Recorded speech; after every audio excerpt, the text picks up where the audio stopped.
अस्सलाम वालेकुम viewers, welcome back to my channel. उम्मीद है आप सब खैरियत से होंगे।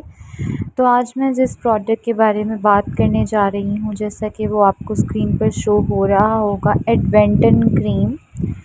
जी हाँ, एडवेंटन क्रीम जो है बेसिकली एक टॉपिकल कॉर्टिकोस्टेरॉइड मेडिसिन है और ये बेसिकली यूज़ होती है स्किन कंडीशंस को ट्रीट करने के लिए, जिसमें कंडीशंस आ जाती हैं इन्फ्लेमेशन, सोजिश होगी, रेडनेस, किसी भी रिएक्शन की वजह से आपकी स्किन रेड हो गई है या तो इचिंग की वजह से। इसके अंदर एक्टिव इंग्रेडिएंट्स जो हैं वो ऐड हैं, जिसमें मिथाइल प्रेडनिसोलोन और एसीफोनेट है, जो कि एक एंटी इन्फ्लेमेटरी स्टेरॉइड है। एंटी इन्फ्लेमेटरी स्टेरॉइड का मतलब कि ये इन्फ्लेमेशन के अगेंस्ट जो है वर्क करता है। आपकी स्किन में अगर इन्फ्लेमेशन, सोजिश, रेडनेस, इचिंग, किसी भी तरह का कोई रिएक्शन हुआ है, साइड इफ़ेक्ट कोई स्टेरॉइड वाली क्रीम लगा के साइड इफ़ेक्ट हुआ है, तो ये क्या करती है, आपकी स्किन को एक एंटी इन्फ्लेमेटरी इफ़ेक्ट प्रोवाइड करती है। इसके एडवांटेजेस की अगर हम बात करें तो ये ख़ास तौर पे एक्जिमा एक ये मेडिकल कंडीशन है, उसके बारे में मैं आपको बता देती हूँ। इस कंडीशन में ये होता है, इसको टॉपिक डर्मेटाइटिस भी कहते हैं। इस कंडीशन में होगा कि आपको चेहरे पर किसी भी किस्म की ख़ारिश हो रही है, इचिंग, चुभन महसूस हो रही है, चेहरा सुर्ख लाल हुआ है रेडनेस की वजह से, इरिटेशन हो रही है, ख़ारिश महसूस हो रही है, दिल कर रहा है कि आप उस जगह पे बहुत ज़ोर से ख़ारिश करो या चुभन है, तो इस कंडीशन को टॉपिक डर्मेटाइटिस कहेंगे।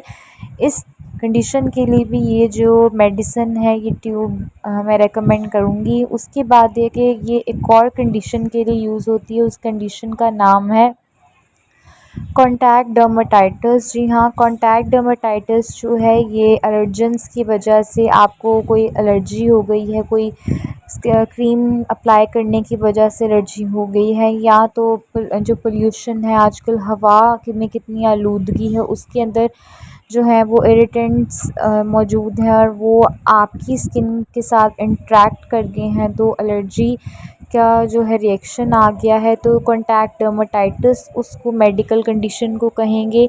तीसरी कंडीशन मेडिकल टर्म है, उसको मैं एक्सप्लेन भी करती चलूँगी कि तीसरी कंडीशन है सेबोरिक डर्मेटाइटिस। सेबोरिक डर्मेटाइटिस जो है ये बेसिकली वो कंडीशन है जब आपके फेस, मैं फिर दोबारा रिपीट करूँगी, चेहरे पर और स्कैल्प पर जो है वो आपको इरिटेशन होगी, इचिंग होगी और इन्फ्लेमेशन, सोजिश का सामना आपको करना पड़ेगा। तो ये उस कंडीशन को भी जो है वो ट्रीट करता है।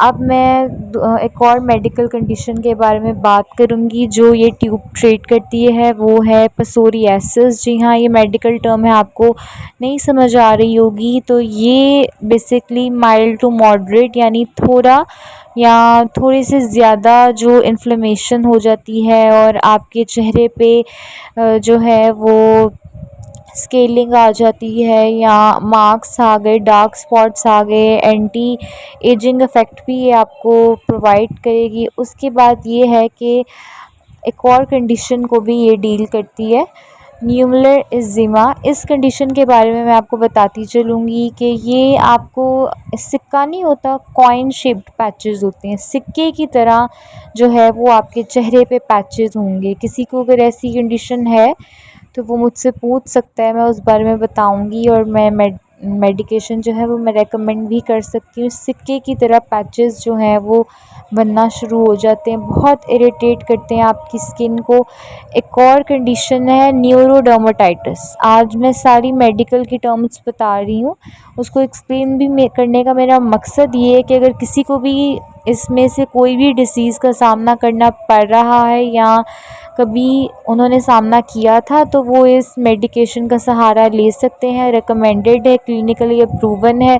कोई भी प्रोडक्ट मैं बगैर टेस्ट करवाए स्क्रीन पर नहीं शो करवाती। चैनल को सब्सक्राइब लाजमी कर दीजिए करें, इससे मुझे मज़ीद मोटिवेशन मिलती है। नेक्स्ट मैं बात करूँगी इन्फेंटाइल एक्जिमा की। इन्फेंटाइल एजीमा जो है ये भी एजीमा की कंडीशन है जो मैंने आपको पहले बताई थी। रेडनेस, इचिंग और इरिटेशन है, ये इन्फेंट्स में पाई जाती है जब बच्चा जो है न्यू बॉर्न हो गए इन्फेंट्स जो बच्चों में ये ख़ास तौर पे पाई जाती है, तो आप उनमें भी ये अप्लाई कर सकते हैं। माइल्ड टू मॉडरेट यानी थोड़ा जो है वो इसको अफेक्ट देगा, ये लॉन्ग टर्म के लिए नहीं आपने यूज़ करना, लेकिन हफ्ते से ज़्यादा 2 हफ्ते आप इसे यूज़ कर सकते हैं, फिर ही आपको जो है वो बेहतर रिज़ल्ट मिलेंगे। अब ये क्रीम जो है सबसे पहली बात ये आपकी इन्फ्लेमेशन को ख़त्म करेगी यानी सोजिश और इम्यून रिस्पॉन्सेस जो हैं आपकी स्किन में उनको सप्रेस करेगी। सप्रेस यानी दबाएगी जितने भी रिएक्शंस आपके स्किन में हो रहे हैं, आपकी स्किन को स्ट्रॉन्ग हेल्दी बनाएगी ताकि वो बाहर के पॉल्यूटेंट्स और इरिटेंट्स से जो है वो प्रोटेक्शन हासिल कर सके। तीसरा ये है कि इट लोअर्स रेडनेस को ख़त्म करेगी। स्वेलिंग हो गई, इचिंग हो गई जो कि लिंक करती है बहुत ज़्यादा कंडीशन से, स्किन की प्रॉब्लम से। आपकी स्किन को बहुत जल्दी ये हील भी करेगी और बहुत काम करेगी, इरिटेशन ख़त्म कर देगी और सूदिंग इफ़ेक्ट देगी। अब चलिए मैं आपको इसके अप्लाई करने का तरीका भी बता देती हूँ। आपने थिन लेयर जो है इसकी अप्लाई करनी है अफेक्टेड स्किन पे, ओवरऑल स्किन पे नहीं अप्लाई करनी कि आप बिल्कुल ही एक क्रीम की तरह और लोशन की तरह आप चेहरे पे लगा रही हैं। मैं फिर बता रही हूँ जो अफेक्टेड एरिया पे एक थिन लेयर लगानी है, दिन में एक ही दफ़ा लगानी है। मैं फिर रिपीट करूँगी, एक दफ़ा आपने इसको अप्लाई करना है। और अगर आपकी स्किन पे कोई ज़ख़म हुआ है और कोई इन्फेक्टेड एरिया है यानी कोई कट्स लगे हुए हैं, ज़ख़म है, कोई वाउन है, कोई स्किन फटी हुई है, वहाँ से कोई ब्रोकन आपकी स्किन है, तब ये बिल्कुल भी अप्लाई नहीं करना आपने।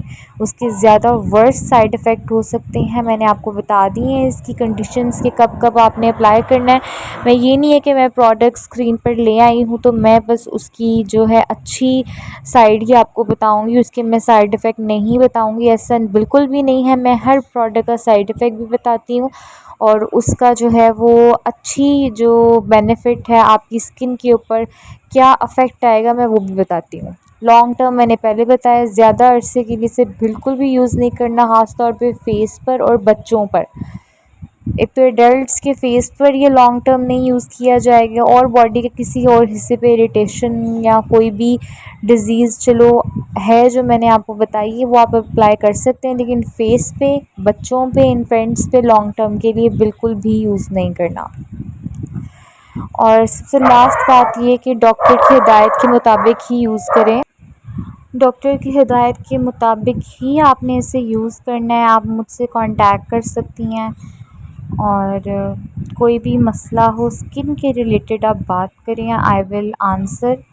और इसकी वार्निंग्स और प्रिकॉशंस के बारे में बात करूं तो यही है, इस ट्यूब के ऊपर भी लिखी होंगी, मैं आपको बता भी देती हूँ। एक्सटर्नल यूज़ ओनली यानी बाहर ही आपने अप्लाई करना है, इंटरनल ऑर्गन पे आपने अप्लाई करने की बिल्कुल भी कोशिश नहीं करनी, बहुत ज़्यादा हार्मफुल इफ़ेक्ट हो सकते हैं। आँखों के गिर्द और माउथ के, मुंह के गिर्द और जेनिटल्स जो आपके प्राइवेट एरियाज़ हैं वहाँ पर बिल्कुल भी अप्लाई नहीं करना। और अगर आपको कोई फंगल या वायरल और बैक्टीरियल इन्फेक्शन है तो इसके साथ आपने क्या करना है कि एंटी माइक्रोबियल कोई मेडिसिन है वो आप कंबाइन करें, फिर ज़्यादा अच्छे रिज़ल्ट आएंगे। और एक्सेसिव यूज़ लंबे अरसे के लिए बिल्कुल भी नहीं करना। लंबे अरसे के लिए अगर आप करेंगे, मैं फिर आपको बता दूं कि आपकी स्किन ज़्यादा पतली होना शुरू हो जाएगी, जिसको एट्रोफी हम कहते हैं, स्ट्रेच मार्क आना शुरू हो जाएंगे, हार्मोनल इफ़ेक्ट भी आ सकते हैं आपकी स्किन के ऊपर। और अगर तो आपकी स्किन लंबे अरसे के लिए अफेक्टेड है तो बिल्कुल भी यूज़ ना करें। ट्यूबरकुलोसिस एक कंडीशन है और सिफाइलिस ये स्किन की कंडीशंस हैं, रोज़ेशिया और पेरायरोरल डर्माटाइटिस ये सारी मैंने रिपीट की हैं और आप लोग देख सकते हैं इन ज़्यादा सीवियर हैं। लंबे अरसे के लिए, लॉन्ग टर्म के लिए आपकी स्किन के ऊपर हैं तो कोशिश करें कि डॉक्टर से रेकमेंड करवाएं। और thank you so much for watching.